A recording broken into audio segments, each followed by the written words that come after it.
No one's promised forever, and nothing lasts forever. But sometimes people leave so you can find out who you really are. Who was rap to you? A father, a brother, a friend, simply a teacher, or all of the above? Because sometimes it seems as if he left too soon, or maybe like his job wasn't complete. Because I know when he left, I just couldn't stop asking myself why. It just didn't seem like it was time. But sometimes people leave so you can find out who you really are. God gave us a blessing, and for some of us, a nearly brief message, and then took the source away. But the biggest question is why? Because sometimes people leave so you can find out who you really are. No one's there to hold your hand through it anymore. No one's there to make sure you get all the right answers. No one's there to make sure you do things right. Though rap was just our teacher, he nearly felt like a leaning post, a crutch, someone to look to when you don't know what to do or the right decision to make. Just how many of you have asked rap for help when it comes to your relationship with God, or when it comes to a misunderstanding in a book, or when it comes to something you're struggling with in your life? I know I did, because I knew God blessed him with all the right answers. And when it got hard for me, I knew I could just confide in him and figure out just exactly what I should do to get back on the right path or to get closer to God. I felt like I didn't have to worry much about the tests that came my way. It all somehow felt easier when rap was here. And it's not like there aren't other believers still in our lives. It's just rap had this sort of impact. Like, I felt like I could lean a bit. I felt at ease, and I didn't realize how at ease I felt until he left. To anybody else, does it seem like when rap left, I mean a little bit after he left, that life's tests just got a little bit harder? Maybe I'm speaking a bit out of a personal experience, but I'm gonna tell you how I felt when rap left. I felt like the world was empty, and even though we're not alone, I felt like I was left alone. Every person for themselves. I felt like it was time. Time for what? Maybe the end of the world, but I wasn't sure. But now I'm certain that it's time to be tested and hopefully proven true. When rap was here, we all said that we believe in the message he preached. Well, you said you believe, now God is going to test you on your word. Do you really believe? Or were you only speaking to be seen of men? Training was when rap was alive. Now that he's gone, I believe the real test has begun.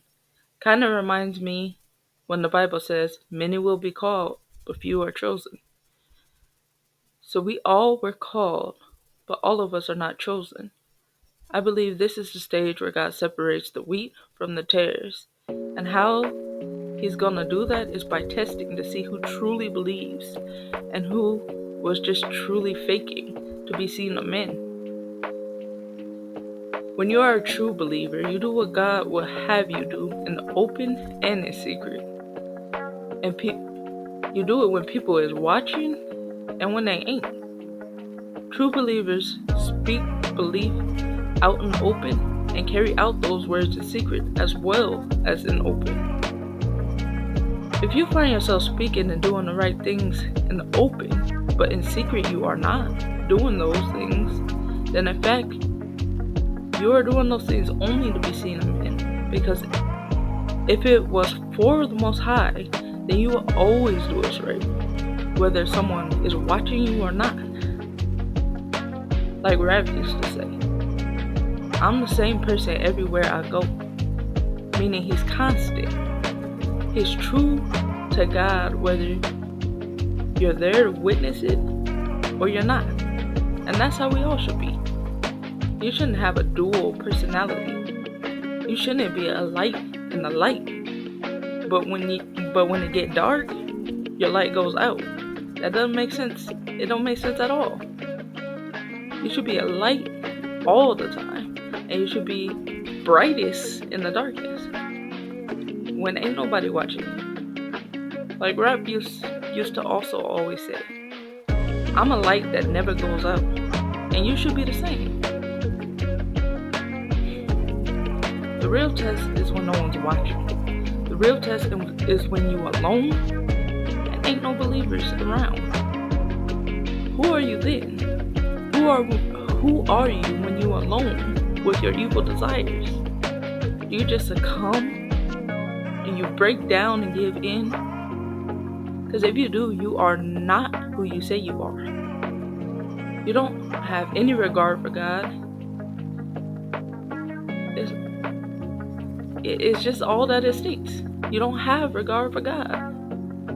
If you're fearful to do a sin while believers are watching you, but you're not fearful behind closed doors, then in truth, you fear men more than you fear the Most High. Set your priorities straight. People can't send you to the fire, but God can.